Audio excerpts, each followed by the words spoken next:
guys, I'm Heidi, welcome back to my channel. Today I'm doing my November wrap-up part 2. So I can no longer call this a non-fiction November wrap-up because I ended up reading some fiction as well.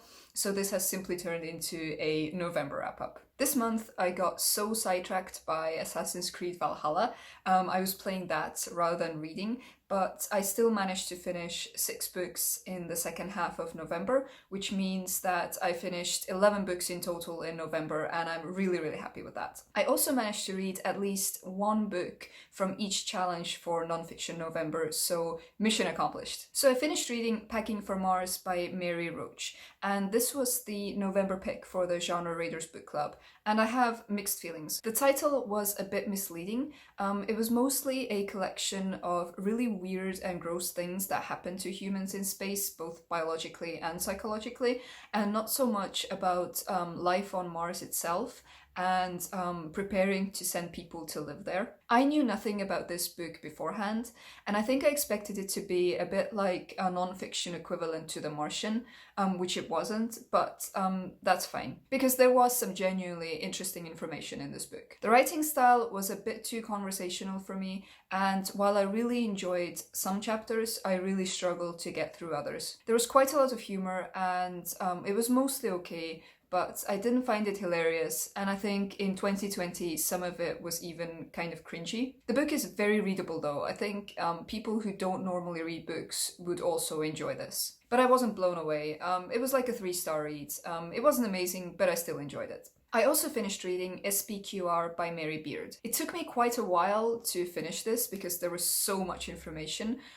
It was all really interesting though. It managed to cover a very good chunk of Roman history and how it was governed over 1,000 years or so, and what life was like back then for the rich and the poor. For me, the most interesting bits were about the way people lived and what they thought about the world, including things such as marriage and religion, and also sort of Roman strategies for conquering areas, for governing over conquered areas. It was all so interesting, and I really enjoyed this. It was also intelligently written and very educational, so I would highly recommend this. I then finished reading Prince of Thorns by Mark Lawrence. So I've read the Impossible Times trilogy by Mark Lawrence before. It's a sci-fi series about time travel, and I really enjoyed this. But this was my first time picking up a fantasy series by Mark Lawrence, which is what he is mostly known for. I've heard a lot of things about this series, about how it's super violent and how there's a lot of raping and torturing, and how the main protagonist is super unlikable and he lacks empathy and is generally an asshole. I think genre-wise it gets put into the grimdark category quite a lot, so I was expecting something truly dark and shocking. And yeah, there was some violence, but none of it was particularly graphic and most of it happened off-page. I don't really understand why people are so outraged. For me, it was on the same level as just about any other fantasy book, so I'm not entirely sure about the grimdark part, but it was okay overall. It was like a 2.5-star read for me. The thing about the main character was that he was basically Batman if Batman went around killing people. And he was also a bit like a video game character in a fairly linear video game that has you complete quests. And once you're done with a quest, it gives you another. And you're playing on easy with a character who has all the skills and is so overleveled. So the main character was very successful at everything he was doing, and it took away from the suspense a little bit because you knew that he was always going to be fine. The characters weren't really that memorable. The only interesting character besides the main character was his knight, but he wasn't really given enough time in the book. So I wasn't hugely impressed with the characters, and the world building was a bit too thin as well. There wasn't really much in the way of lore, which I would expect from a fantasy book. It was just the main character completing his quests, and that was it. I know I'm making it sound like I didn't like this at all, but I thought it was mostly okay. It's a very quick read, and I enjoyed the writing. I haven't decided yet if I want to pick up the sequels. It's a trilogy, so it's not like it's a huge commitment, but I also don't feel like I need to know immediately what happens next. So yeah, mixed feelings. I also finished reading Grimoire by Robertson. This is a poetry collection, and reviewing poetry is always difficult because it speaks to people in different ways. And there's always going to be poems that you can relate to or understand a lot more than others. But I really, really enjoyed this.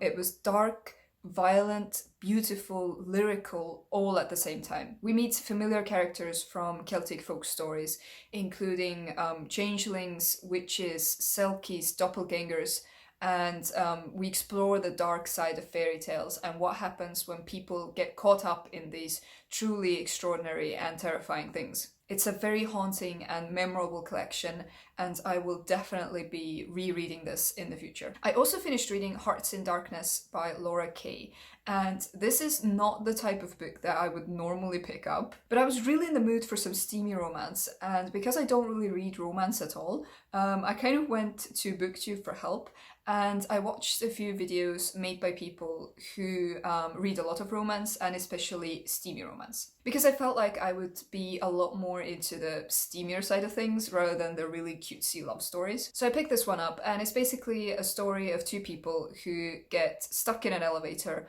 The lights go out, they can't see anything, and they start talking to pass the time. They sort of form this emotional connection, and then things start to heat up. It wasn't terrible, and the sex scenes weren't bad. I mean, the writing wasn't great, but then again, that wasn't the point of the book. And I'm not even going to rate this in any way because, you know, there's no plot, it's just smut. But if this is your thing, or if you're craving some steamy romance like I was, I would say go for it. It was enjoyable for what it is. I then finished reading Mino Peipsiveer by Raul Oreškin.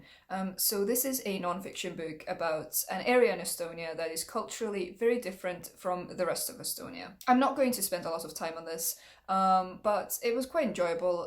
I've been to that area several times, and it was quite interesting to find out some new things that I didn't know before. Overall, it wasn't amazing.